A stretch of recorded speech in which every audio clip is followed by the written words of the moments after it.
All major events are catalysts for waves of awakening. There are multiple timelines and realities coexisting and playing out simultaneously.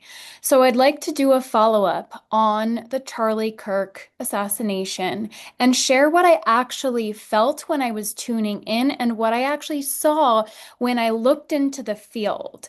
And what I saw was that God hijacked the agenda, the divide and conquer agenda. So we have to recognize that there is a shadow timeline very much at play that is being pushed out into the collective to keep us pointing fingers at the other side, left versus right. So there's also at the same time God's timeline. There's always a lower timeline and a higher timeline with all of these major events, these crisis events, these tragedies, these events that send shockwaves through the collective. They can all be metabolized for collective awakening. And until the entire collective consciousness is reconnected with God and sees truth clearly, until the veil is fully lifted, these events will continue to happen until we recognize the lesson that the issue is not each other. It is not about left versus right. It is not about us versus them. It is about good versus evil, light versus dark. And when I use the term dark in this context, I mean the shadows that are perpetuating evil in the world, who orchestrated this event and events like it. So, this event was, in fact, a tool for division, not for unity. However, I see that God ultimately interceded this event, which created a seismic ripple in the field of consciousness and alchemized it into the light, into service of the light, by galvanizing the hearts and souls of so many across not just the US, not just America, but the globe. So I will share what I saw in the field specifically because it was very beautiful in a moment. But there is a very clear divide and conquer agenda at play. This event was, in fact, a tool used for division, not unity. This is more than evident looking at the divisive rhetoric and comments from both sides, okay? The left, the right, the blue, the red. They're both creating further division. However, I also see that God interceded this seismic ripple that happened in the collective and alchemized it for the light by galvanizing the hearts and souls of many, of millions, not just in the US, not just in America, but across the globe. So for those who have open hearts and the eyes to see without filters of distortion of the left versus right, of the rhetoric coming from both sides, it is evident this event created a shockwave of light that rippled out throughout the globe, igniting the heart of Christ within millions. This is precisely what I saw when I looked at the field, when I tuned in energetically and felt into it and actually looked at the grid of consciousness. So, what I saw was a literal shockwave of bright white light that hit the earth, kind of like a nuclear bomb of God's source love. But it didn't look like it had come from above down onto the earth. It actually looked like it had come from within, that it was spreading like a flash of light across the global grid of consciousness, which was incredibly beautiful. And then what I saw was millions of flames, like candles in the darkness, lighting up the darkness, illuminating the shadows, as well as illuminating the hope in the hearts of so many. So these are the two primary visuals that I saw. But when I've been tuning in lately, in the weeks and months leading up to this event, having no idea that this kind of event would happen, but of course we are in this very potent eclipse portal that some are saying is a prophesied portal. When I've been tuning in, I've been seeing and feeling a heavy, dark shroud over the entire US, and not just the US, but especially the US. And feeling into it even more, it kind of feels like the veil of illusion, the veil of darkness that keeps us separated from God.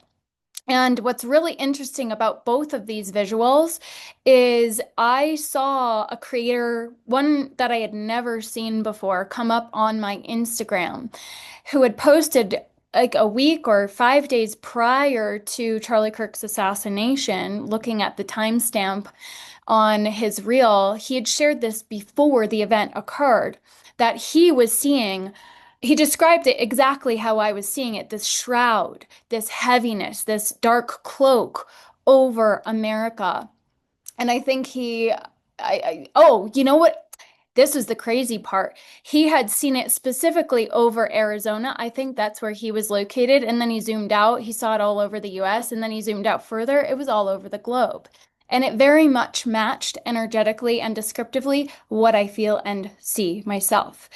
And then I saw another creator, I forget his name, so apologies to him for not giving credit, but it was just affirmation for me, you know?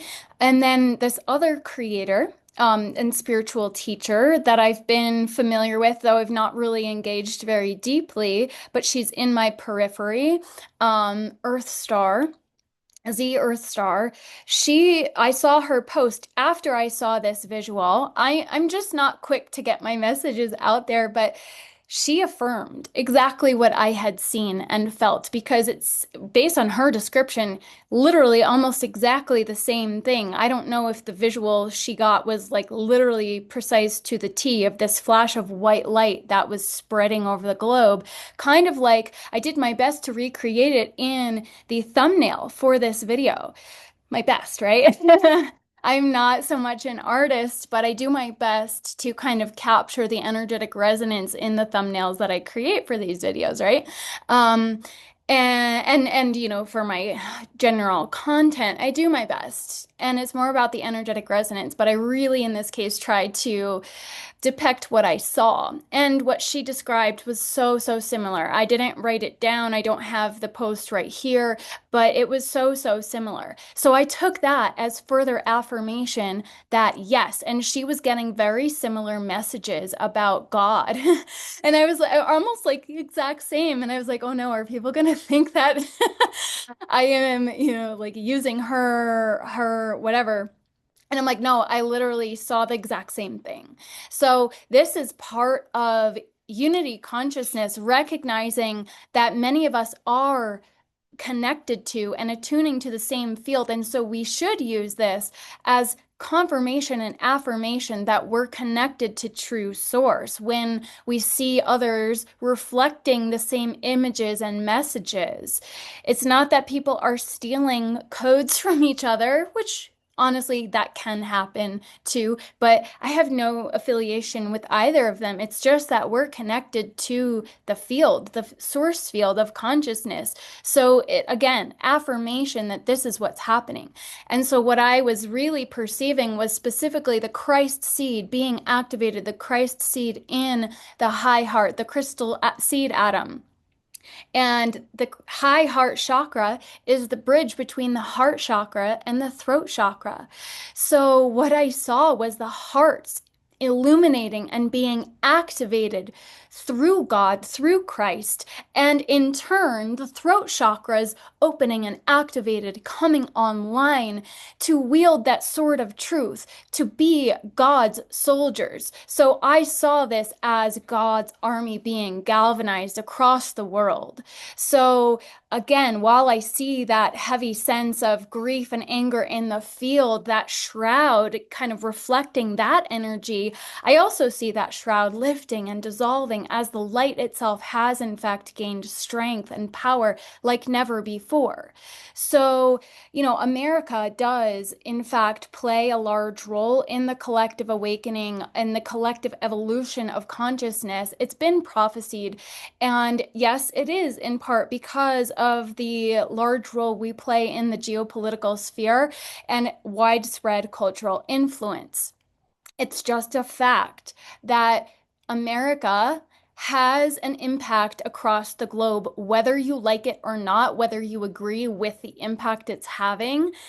For better or worse, it has an impact. So, because of the reach it has through media and through politics, things that happen in America have global reach. And Charlie Kirk himself, as a figurehead for the conservative movement, like it or not, he had a global reach. And again, we cannot get locked into conservative, liberal, left, right. However, a lot of people across the world look to America because it does set a tone. And so, why did this have such a global ripple effect impact? It's because not just do we have a huge role in the world, it's because it really got to the hearts of so many because America represents the beacon of hope for those who value freedom of speech, for those who value liberty and justice for all. This man was executed for his beliefs. He was shot and killed in the throat chakra, a representation, a very symbolic, deliberate representation of silencing people. And why this struck the hearts of so many light workers and spiritualists across the world in particular is because many of us have been persecuted across lifetimes for speaking truth, myself included. And so it's the symbolic representation of the shutting down of freedom of speech. It's the symbolic representation of suppressing a voice that champions God and Christ. This is what has galvanized the hearts and souls of so many. So rather than suppressing this truth, rather than shutting us down, putting us into fear, God activated us to an even higher timeline, to an even higher octave. He galvanized us to take up the torch. And now it's not just one voice championing these values. It is millions across the globe. Now, we don't all have to have the exact same beliefs as Charlie. In fact, yes, no, we should not. We should all have our own beliefs and we should all feel free to share them so that we can have these conversations, the civil discourse, and come together to make progress, genuine progress. That is the foundation of democratic ideals, of democracy, if you want to go there into the political realm. But for me, it's so far beyond that. It's more the round table values. It's the Iroquois Confederation of Nations, I believe it's called. I actually wrote about that in my book, the toward the end, how do we move forward? What does it look like going forward politically? I don't pretend to have all the answers, but I envision more of those vibes coming together to help us move forward, like councils and councils of individuals who are connected to God above all, who receive their wisdom and insights from God, not from, nepotist values and whose, lobbyists whose main priority is financial gain, right? So God on the throne above all. So I see God's army uniting in peace, harmony, and love, holding vigils, rallying to take up the torch of truth, going to church. I saw so many people commenting in the social sphere saying, I'm going to church for the first time in forever, or for the first time ever. And while I believe that the path forward is God beyond religion, it's still quite incredible to see how many hearts and souls are turning back to God. And that is a step in the right direction. What we do have to be cautious of is people swinging too far into religious doctrine. This is why, for me, it's God beyond religion, and nature is my church. The world is my church. Holy Mother, Holy Father God. I had somebody in the comments of my last video saying, why don't you talk about, Mother Earth instead of the patriarchal religion being the good girl, love and light? I'm like, honey, you haven't been around here, have you? Anybody who's been on my channel, and if you are new here, welcome. Thank you so much for tuning in and being here. But go back and look at my videos. I am not love and light. I have been equipped to face the shadows and the demons head on. And some people have accused me of being too dark, ironically. But I actually am here to restore the Holy Mother, sacred feminine, Sophianic consciousness and templates. So very much we've got to integrate the two. And I'm not going to make this about all the things that were taken out of context, through Charlie Kirks, all the divisive rhetoric that has surrounded his viewpoints, his political stances, was there distortion in there? Sure, but he started questioning a very specific narrative in the days leading up to his assassination. So we have to get very honest with ourselves and recognize he's a human too, who was on his own journey. He had his own filters of perception, but he was doing his best to champion the value of respectful civil discourse and freedom of speech. And nobody should be executed for that. He committed no crime. He only committed the crime of having views, the crime that some people would, they justified it in this way, that he had views that were different from their own. It wasn't hateful, actually. If you actually dug into it and listened to his arguments, there's a lot of sense underlying them. Do a little digging, go to the source, go to the source above all, but go to the source. All the quotations taken out of context are used to sow division. But if you actually look at them in context, both the left and the right do this, to be fair, but anything taken out of context cannot be used as evidence or proof of an individual's moral standing. So, on the right, though, we do have to look at this. There was no rioting, no looting, no spreading more hate and violence. People went to church. They held vigils. There's a very clear distinction between the narrative the left has spun about the right being violent and the actual actions of and responses of the right to this event. If you were to believe the leftist rhetoric, there should have been rioting, looting, violence all across the world coming from the right because of this event. This event was highly publicized for a reason, to create division. However, again, I see that God has hijacked this exposure to help remind us that God is the way, that Christ is the way, but God and Christ beyond religion, please. You will do greater things than me.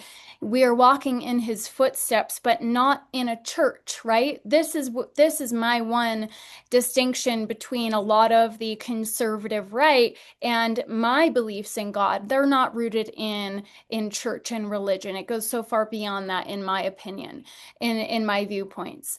So, just calling out the distortions for what they are, that is not hate. That is just bringing truth into the conversation. And what we're seeing is the demons lurking in the blackened hearts of so many are being purged from the shadows. So this is for our collective good. As we're in this eclipse portal of harmonization, we have to purify and purge all aspects of self and the collective that are not in alignment with the frequencies of harmony, that would wish to further division and sow violence in the collective. And so we've got to recognize that both sides are to blame. So I myself was called a right-wing conspiracy theorist during COVID for speaking up about bodily autonomy and proper science and questioning the narrative that was being pushed. It was all about control. Many were silenced for speaking up about it. We were ostracized, lost friends, family, even jobs. And, we could not at the same time fold in our beliefs because we saw the deeper truth and we had God in our hearts. We knew that there was some deeper agenda at play that was not for the highest good of humanity. Lo and behold, we were right. There's evidence coming out left and right about this, but after many horrendous consequences, unfortunately. So this is the line in the sand for many people. We are not going to stay silent anymore. I have been speaking up, but many have been galvanized to reclaim their power and their voices, to speak truth into the distortion, into the darkness, into the shadows. And for this, we have to recognize it for what it is, as God really taking up the torch, or handing the torch, passing the torch to millions to follow in his footsteps. Because for me, it was never about politics, much less right-wing viewpoints. Not at all. It was about freedom, autonomy, truth. And now many people who are expressing their grief or sadness about Charlie Kirk's death are being perceived likewise as hateful or brainwashed or something. They're being unfollowed and labeled similarly to what we were during COVID by those who have never gone to the source again. And they get fed their beliefs by deeply biased and manipulated media machine apparatus. So this again is not about politics. This is about the representation of freedom of speech. This is about truth above all. And this is about him being taken out for exercising his fundamental rights and for his connection to God the way I perceive it. They do not like that. He was talking about the restoration of the family unit. And guess why that's so controversial? Because when you raise children in a family rooted in God and love and harmony, those children become unstoppable. They become unmanipulatable. You can't manipulate somebody who is grounded in their center, anchored in their heart, in the heart of truth above all. And this is exactly why they have been degrading us for decades, degrading our health, degrading our consciousness, separating, divide and conquer agenda across the board. This is about our personal autonomy. This is about truth, harmony, and God above all. So hating somebody's speech does not make it hate speech. It simply means that you don't agree with or actually don't understand his viewpoints. So again, I would encourage people to go to the source, watch some videos and the specific arguments he makes about these highly divisive issues and see where you can point the flaws out in his arguments, because that's what he invited. He invited conversation with people who had different viewpoints. People are seeing quotations taken entirely out of context, recycled in liberal spheres, and using it as proof. See, he's hateful, he's racist, he's bigoted, he's misogynist. He had it coming. Oof, as if assassination for exercising his right to speak his mind could ever be justified anyway. That insinuation is inherently fascist, by the way. And for the record, when you take things out of context, you miss the full intended meaning. I will read one of the misquoted quotations to give you the full context in case you haven't seen it. The one about empathy. So they have taken the first part and cut off the rest. So let's look at the difference in meaning when you actually read the whole thing. So he said, I can't stand the word empathy, actually. I think empathy is a made up New Age term and it does a lot of damage. They end the quotation there, but this is what he said directly after. I much prefer the word compassion, and I much prefer the word sympathy. Empathy is where you try to feel someone's pain and sorrows as if they're your own. Compassion allows for understanding. Wow, what a completely polar opposite meaning he truly had when he stated those words. But you take off the second half of it, and it makes him sound like the devil. And so this is why it's important to understand this event in the greater context and what it's illuminating about our society, about the media, about our political agendas. We have to remember this is so far beyond left and right. Both wings of the same bird are going to bring us closer to tyranny and fascist takeover. And this is why America is the epicenter right now, because it is, in a sense, the last stand the globe has, the world has, to stand up to this fascist one world agenda. And if we can move through this with love and come together and unite in harmony to recognize that there is a deeper agenda at play, that it is good versus evil, that it is God versus the opposite, then we have hope. I believe we have hope. I believe we've been galvanized enough. But yeah, again, I don't care if it's even orchestrated or fully staged for that matter, because there's some narratives out there suggesting it was. My point does not rest on that. what I have said from the get-go, what I care about is what our collective response is reflecting to us and how we are individually responding to this event and others like it. But the reason this event has sparked such a massive ripple and not some of the other events that a lot of people are trying to point out, well, what about this? Well, what about that? It's because the way the media polarized this immediately. And then God was like, okay, we're going to take this exposure and raise it to a higher octave. So, which timeline are we choosing to align with? Are we choosing to align with the shadow timeline of, well, you're to blame, left and right, divide and conquer? Or are we aligning with God's timeline of love, of harmony, of coming together in unity to defeat the shadowy consciousness that has been attempting to keep us separated, not just from each other, but from God, Source itself, Holy Mother, Holy Father God? And so, this is what I feel is the greater lesson and message that is underlying this event. And so, we each get to tune in and reflect for ourselves, how are we going to use this to catalyze our own mission and our own purpose going forward? Because we all have a role to play in building a more beautiful future, a beautiful heaven on earth reality, an Edenic reality. Yesterday, I had the privilege of going out into the countryside with the wildflowers in full bloom, and I saw a sliver of a rainbow in the sky. It already felt like promised land vibes. And then toward the end of the day, there was a rainbow. And it felt like absolute affirmation that God consciousness is being anchored into the planet, into the grid of consciousness, and most importantly, into the hearts and souls of millions. And so, yes, there is hope. And how we move forward is up to each and every one of us, as within, so without. So, thank you so much for being here. All the likes, subscribes, and comments are appreciated as it helps the messages get out to other people.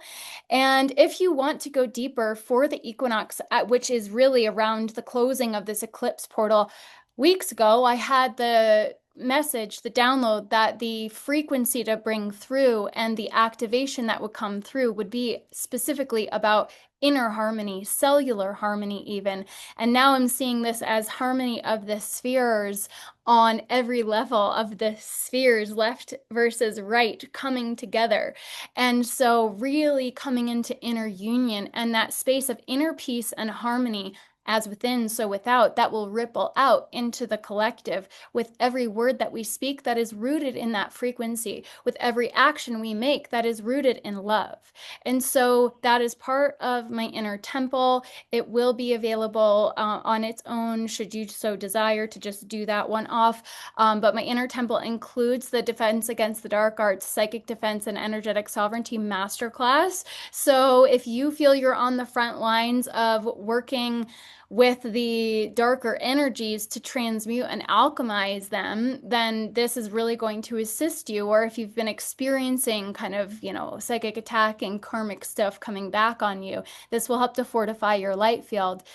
You can do that separately or as part, it's really a mini course now, but you could do it as part of the Inner Temple, which also includes hundreds of other videos and materials to support you on your journey. I also do one-on-one sessions, karmic liberation and crystalline womb healing and soul blueprint activation. So if any of those resonate, feel free to reach out. And I have my book, Let There Be Light, Liberating the Heart of Humanity to Create Heaven on Earth. This is literally the vibe.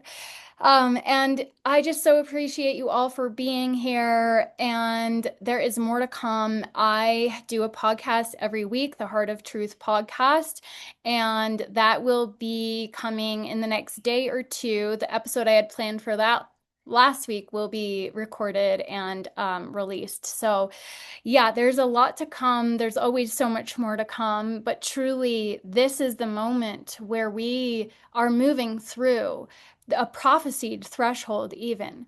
So thank you again for being here, and I will see you in the next video. Onward and upward in love and light as we journey home to the heart of truth.